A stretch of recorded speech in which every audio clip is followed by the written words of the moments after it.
The stars over the outer edge of the Galactic Empire were quiet. Nothing ever happened in this part of space. It was calm, peaceful, and boring. Then one day, everything changed. An Imperial space station, called Outpost 9, was the first to notice it. A massive ship had appeared near the edge of known space. It made no sound. It sent no signal. It just arrived. Lieutenant Kale, a young officer, stared at the screen. His eyes widened. "Commander," he said quickly, "there's something out there." Commander Raylar walked over, annoyed. "Another false alarm?" Kyle shook his head. "No, sir. You need to see this." Raylar looked at the screen. His mouth dropped open. The ship was huge, at least 10 times bigger than any Imperial warship. Its shape was strange, smooth, dark, almost alive. There were no markings, no flags, no sign of who built it. "How did it get so close without us seeing it?" Raylar asked. Kale shook his head. "It just appeared." Raylar pressed a button. "Send a scan to Central Command, now." At the Imperial Command Center, high above the capital planet, the scan caused panic. High Admiral Vorsk stood in the middle of the command hall, surrounded by his officers. All screens showed the same thing, the mystery ship, slowly drifting closer to Imperial space. "Whose ship is that?" Vorsk demanded. "Unknown," the officer replied. "It doesn't match any known alien design." Another officer said quietly, "It looks human." The room went silent. Then someone laughed. "Humans? Impossible, they're extinct." But no one else laughed. Because deep down they all remembered the old stories. Stories about Earth, about the war, about a colony ship that vanished. Vorsk growled, "Prepare the fleet. If they move closer, destroy them." Back at Outpost 9, the strange ship suddenly changed direction. It started moving toward a pirate fleet in the nearby sector. Everyone watched as the pirates surrounded the ship. "They're going to attack it," Kale whispered. But then something shocking happened. The mystery ship lit up for 1 second. A flash of light passed through the pirate ships. No sound, no explosion. Every pirate ship just stopped.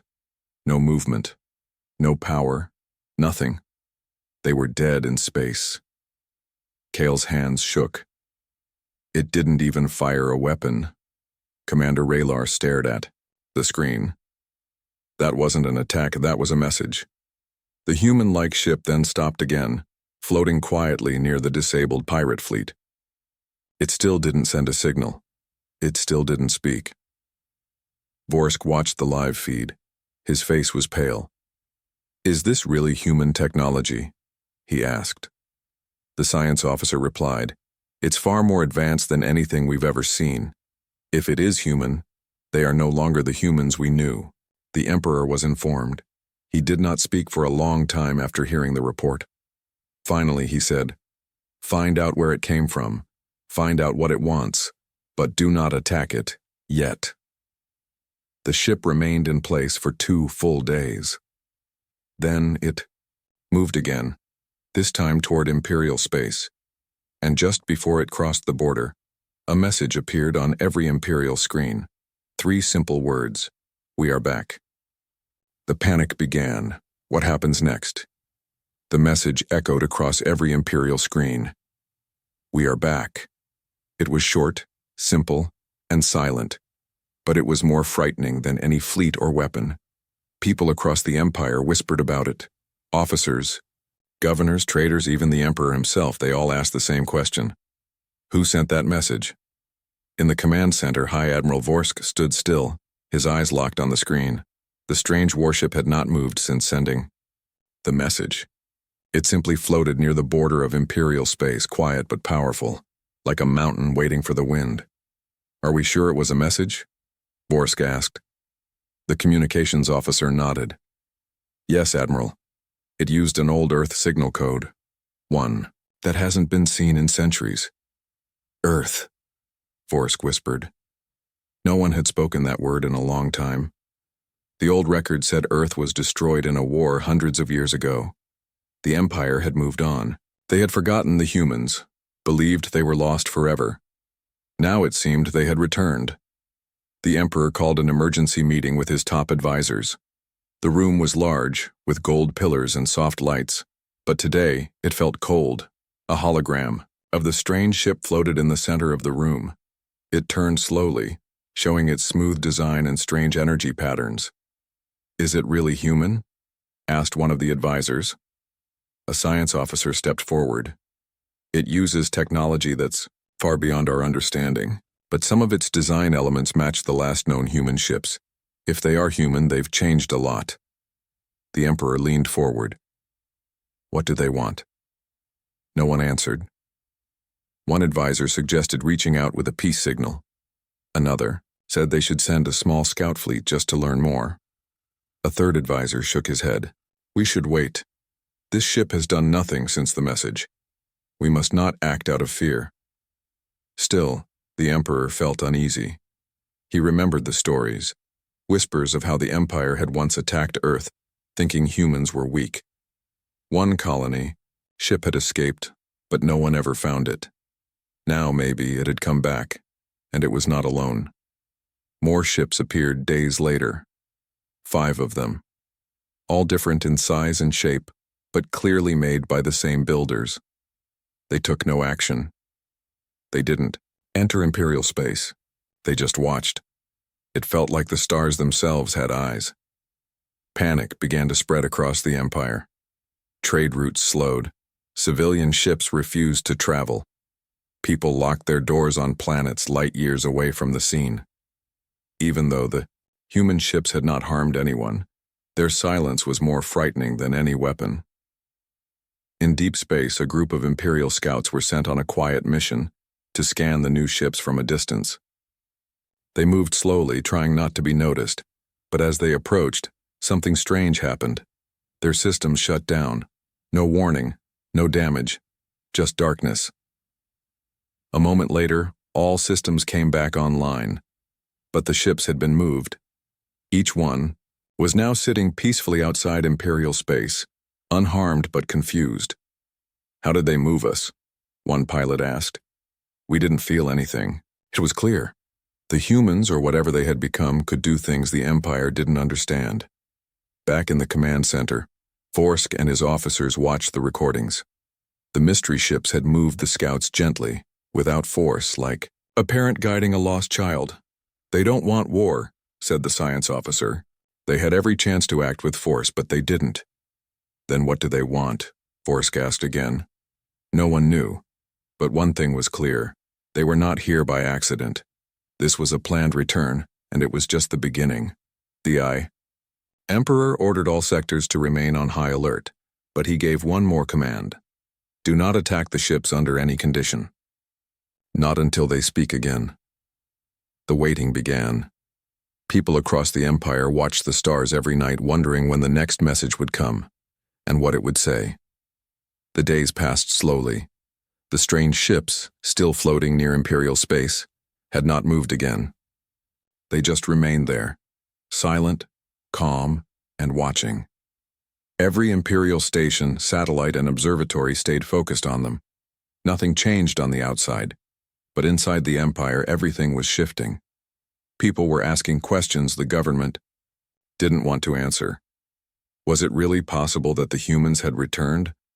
Where had they gone for so many years? Why had they come back now? And most importantly, what did they remember? In a hidden data center deep beneath the Imperial Palace, a group of historians, scientists, and intelligence officers searched through old files. Some of these records hadn't been touched in hundreds of years. Many were damaged. Some were locked behind ancient codes, but what they found made the silence even more terrifying. Long ago, during the early days of the Empire, Earth had been seen as a growing threat. The humans had advanced quickly, too quickly. Some leaders believed they would one day challenge the Empire's power, so a plan had been made, quiet and secret. Earth was visited, watched, and then forgotten, but not completely. One file stood out above the rest. It mentioned a project to intercept a large human colony ship. This ship had escaped before the fall of Earth. Its name was Hope Seeker. It had carried over 10,000 humans on board, scientists, engineers, families, dreamers. The file said the Empire failed to find it. They had searched, but the ship had vanished into deep space, beyond mapped territory. The Emperor read this file himself. He sat in silence for a long time. Then he asked a simple question. What if they survived? Back in the outer sector, something finally changed. The largest of the unknown ships turned slowly and moved forward, just a little. It stopped exactly at the borderline between Imperial space and neutral space. And then, for the second time, it sent a message. This one was longer. It came in perfect Imperial language, spoken in a clear, calm voice. We are not here to harm you. We have returned because the past is not forgotten. We carry memory, not anger. We carry knowledge, not fear. But we must speak. In time, silence becomes a message. The message repeated once, then stopped. Across the galaxy, people reacted in different ways. Some were relieved, others were nervous, a few even cried. The words were peaceful but full of meaning, and no one knew what they truly meant. The Emperor called another meeting. This is not a threat, said one advisor. They are asking for a meeting. But why now? Another asked. Why wait so long to return? The science officer answered quietly. Maybe they weren't ready before, or maybe they were watching, waiting, learning. The Emperor stood and looked out the window at the stars. He spoke in a soft voice, almost to himself. We thought they were gone. We thought we had ended their path. But maybe we gave them a reason to grow. The next day, the Empire sent a message back. It was short and respectful. We are ready to talk. Everyone waited. No answer came right away. The mysterious ships stayed where they were, quiet again. But something was different now. A sense of calm had spread across the stars. Not safety, but calm. Like standing in the eye of a storm, waiting for the next wind to blow. And just when people began to think the silence might last forever, the third message came. It was only a single line. Then let us begin with truth. The message came quietly but carried great weight. Then let us begin with truth. It was not just a reply. It was an invitation. The Empire had expected many things, warnings, demands, conditions, but not this. The message sounded old, thoughtful, and strangely calm. Like it came from someone who had waited a long time to speak but had no wish to shout. In the Imperial Palace, the Emperor listened to the message again and again. Each time, he said nothing. Then, for the first time in many years, he ordered something unusual. Send no fleet, no guards, just one ship, one voice, one listener. Across the Empire, people were surprised. Many disagreed. They wanted more security, more control, but the Emperor stayed firm. We must meet them with open hands, not closed fists, he said. So the Empire chose a ship, not a warship, but a peaceful one. It was quiet and small, a diplomatic vessel. Its name was Serenity's Path. It would carry one representative, someone trained to listen and understand. Her name was Alarin Tay, a skilled ambassador who had studied ancient Earth records in secret. Alarin had questions too, but more than that, she had curiosity. She had always believed the humans were not truly gone. When she was told she would meet the ones who returned, she did not speak. She just packed her books and quietly walked to her ship. As Serenity's Path approached the border, the unknown ships remained still. No movement, no signal, just quiet presence. But when Alarin's ship crossed into neutral space, the lead vessel responded. Its surface shimmered slightly and a clear path opened, a safe lane toward it.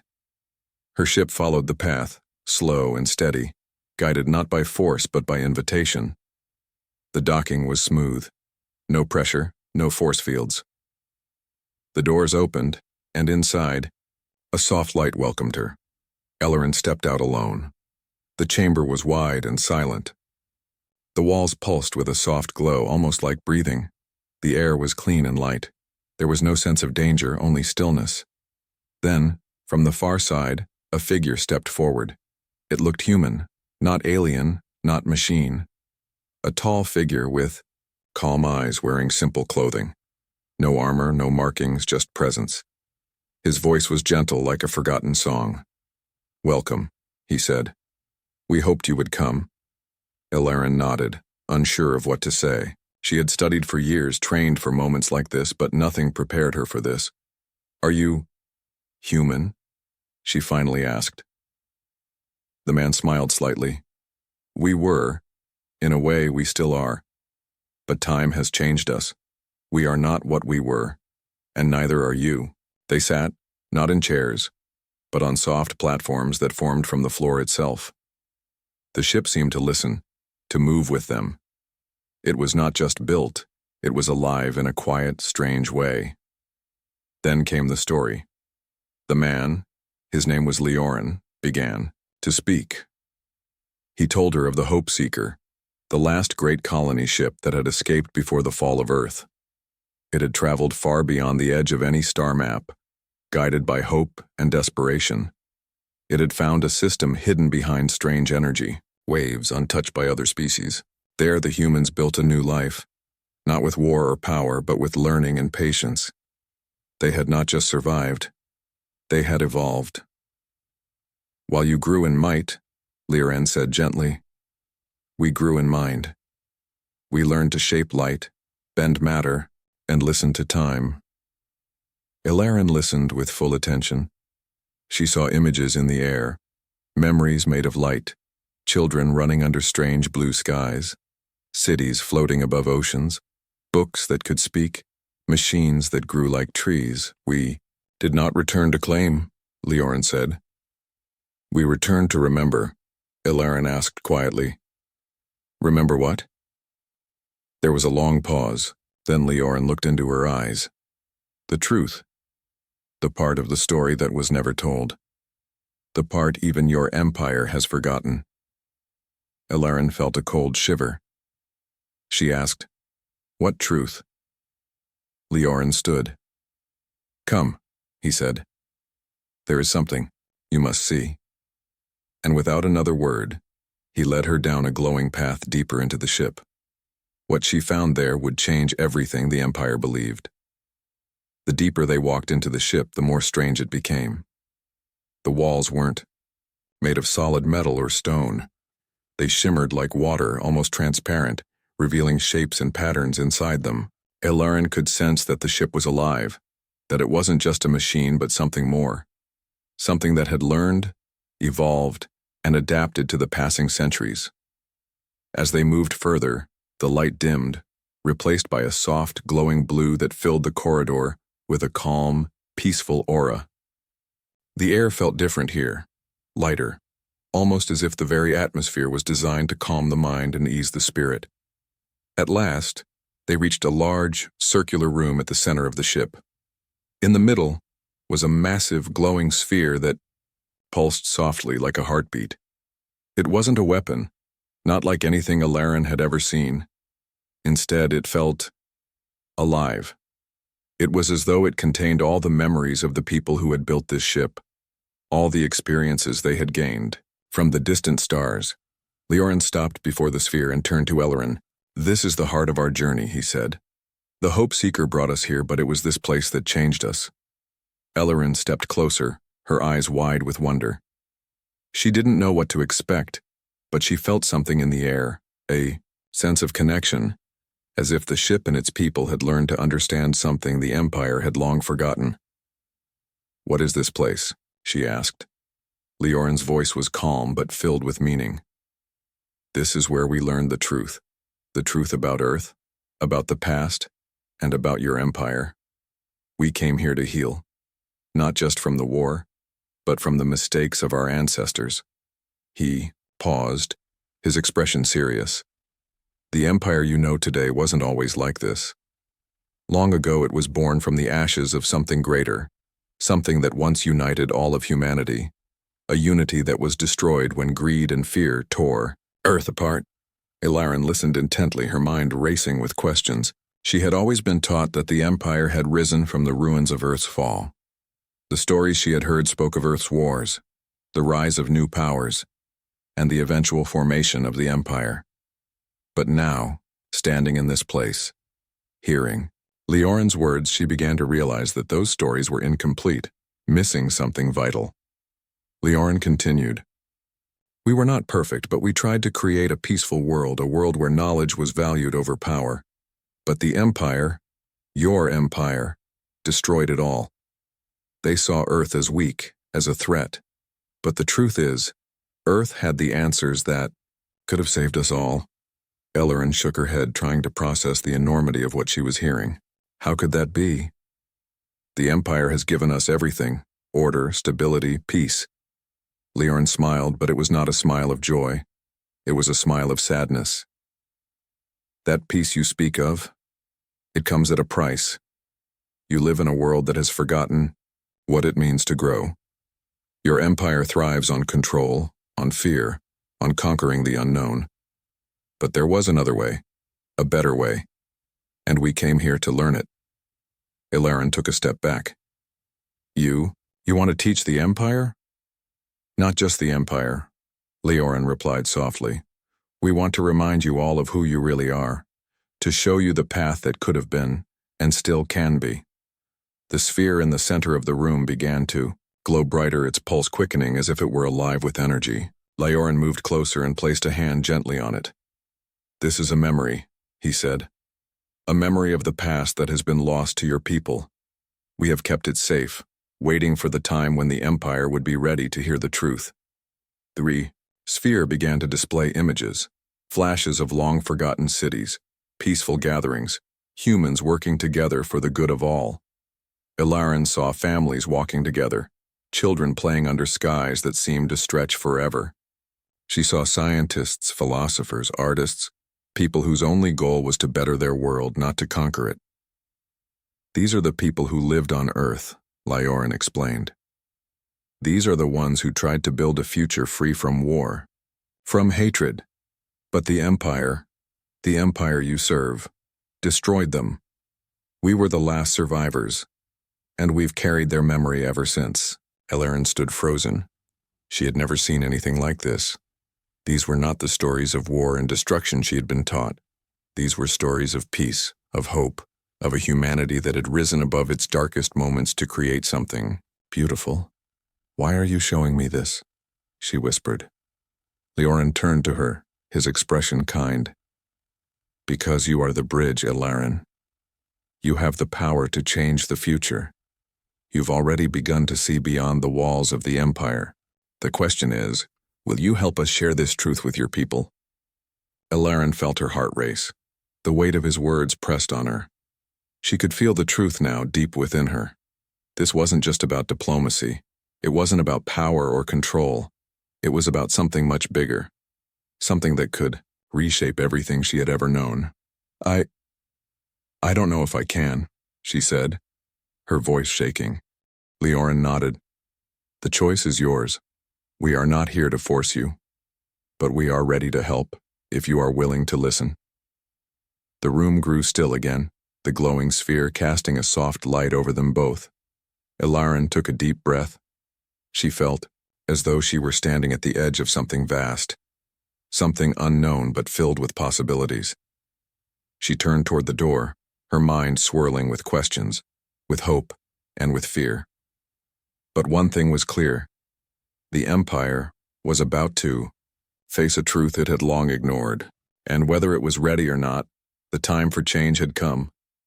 Ilarin stood at the edge of the glowing chamber, her mind racing with everything Leorin had shown her. The truth, the history, the future, it was all there, waiting for her to understand. Her heart pounded in her chest.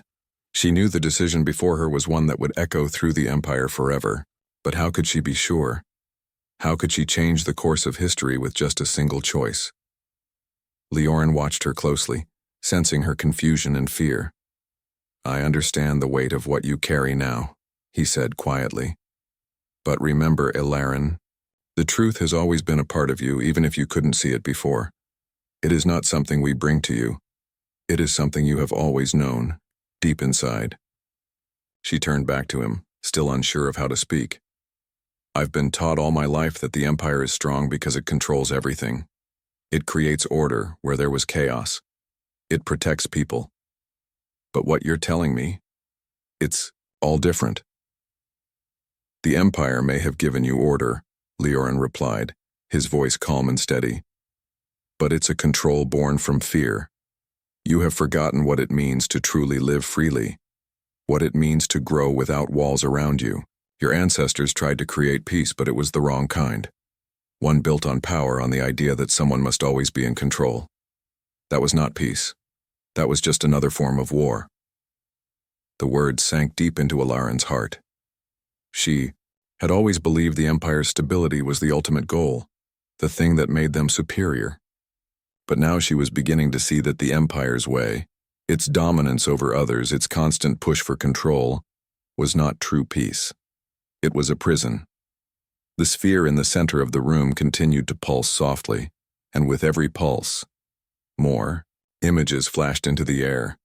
Alarin saw a world without walls where knowledge was shared freely, where creativity and growth were encouraged. She saw people working together, not because they were forced to, but because they wanted to. There was laughter in the air and a feeling of belonging that stretched across entire communities. We are not perfect, Leorin said, as if reading her thoughts. We have made our mistakes too, but we have learned. We have learned that the path of peace cannot be walked by one person, or one empire, or one species. It must be shared. It must be built together. Alarin felt her knees weaken as the weight of the vision began to settle over her. For the first time, she understood what Leorin meant. She had seen the Empire's strength, but now she saw its cost. It was a cost paid in freedom, in creativity, and potential. And she realized that the human race, the true human race, had never given up on those things. They had learned to build a future not by conquering, but by connecting.